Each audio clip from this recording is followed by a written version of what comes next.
Hey, it's Christy here, and today I'm going to show you how to do your HTMA test sample. It's very simple. It's really just about making sure you follow the steps and making sure you have enough hair in your sample and that it gets sent to the right place. So in your kit, you're going to get an envelope that is going to have, it's going to be a pre-stamped envelope, and this is what you're going to send your sample back in. You're also going to receive a little small envelope, and this is where you're going to actually place your hair sample in. And on the front, your envelope may not look exactly like this, but basically you're going to put your name, if there's a certain shampoo that you typically use, you want to list that on there as well.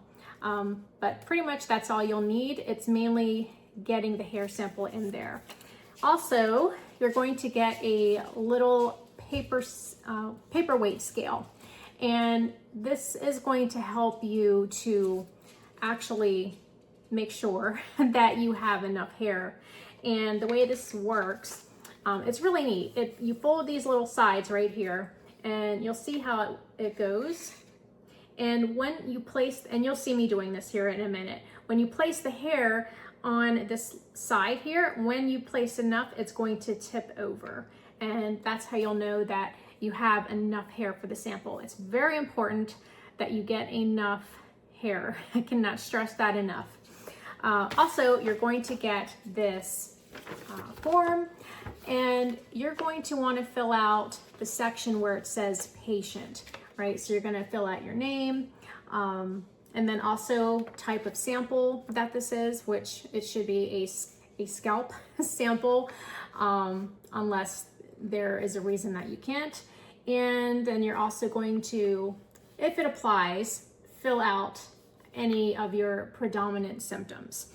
So everything else at the bottom, it should already be signed by your provider, and that's pretty much it. So you want to make sure this is filled out, and this is all going to go in that pre-stamped envelope at the end.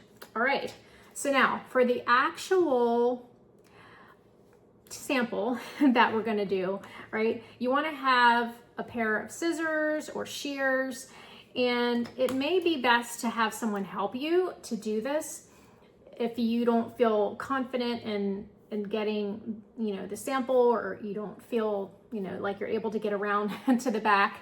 So I would highly recommend then, you just get your spouse or a friend to help you to do this.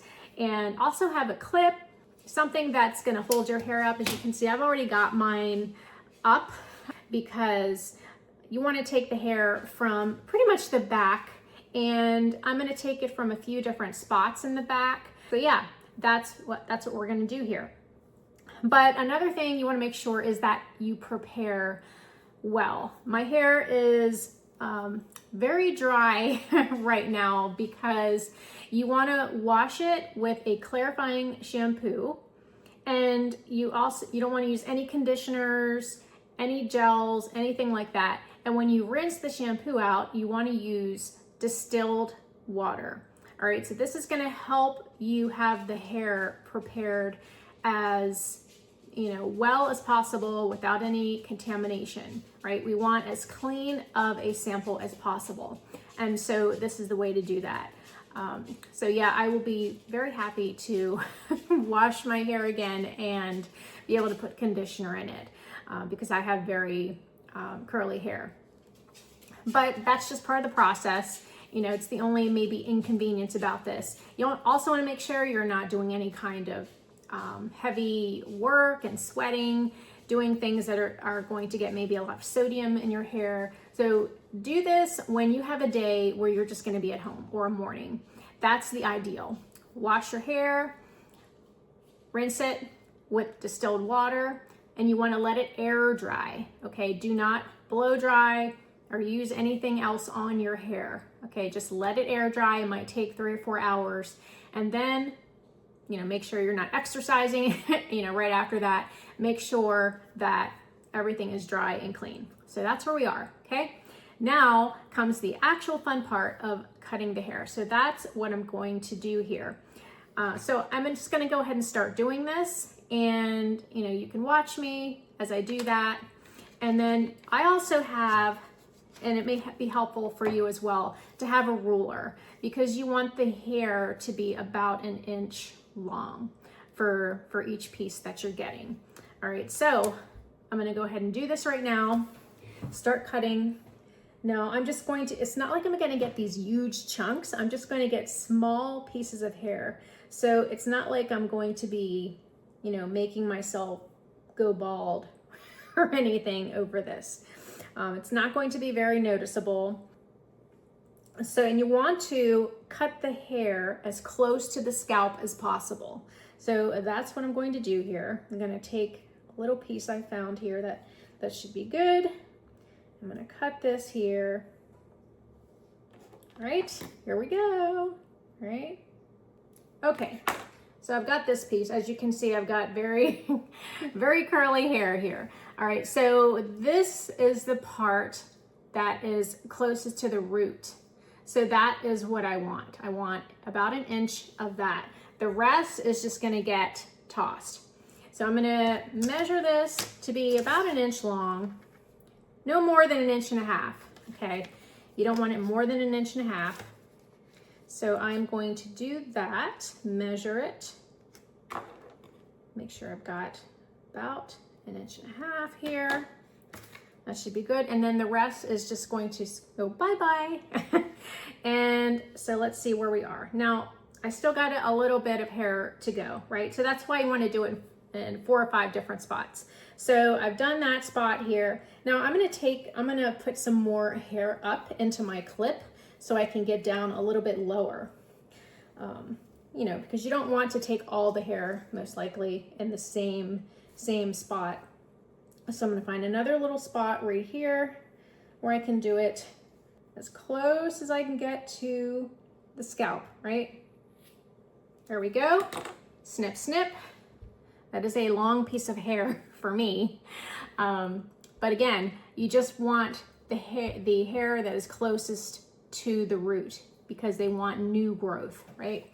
So again, I'm gonna measure about 1 inch, 1.5 inches at the most. My hair is curlier, so it's kind of different to measure it here. All right, let's do that.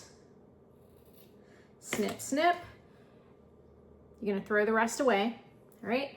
And I'm gonna place this on there. And look, it tipped over. So that means there is now enough hair, right? So I think we're good, right? I could always add maybe a little bit more from another spot, and I may do that just to have a little bit. But really that's all you need to do, right? And so then I'm just gonna take this hair that is here, and I'm just gonna place it into the envelope. And that is it. That is just how easy that is. So you'll seal that, you'll take your form, make sure you've gotten it all filled out, you'll put that in, put your sample in, and you'll put it into the stamped envelope. All right, and then you will just drop that off into the mail, and then in a few weeks you should have your results. So that is just how easy it is to do a hair sample, but it is amazing the things that you're going to learn from the results that come back.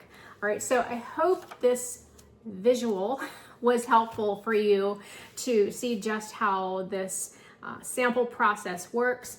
I think the hardest part is really just the preparation for it. The actual, cutting is really not that hard. Once just go back here, find a spot, and do that, and then you're done. That's pretty much it. The hardest part really is washing the hair, making sure you have the distilled water, letting it dry, making sure you don't sweat, all those things. I think that is really the hardest part about the whole process. Everything else is really simple. So, but let me know, of course, if you have any questions, but hopefully this was an easy, process for you now that you can see how it works. All right, So I hope that you enjoy this, have fun. You know, it really is fun. You know, it's something that is so simple, but powerful at the same time. So I look forward to seeing how things go for you and hope this video helped.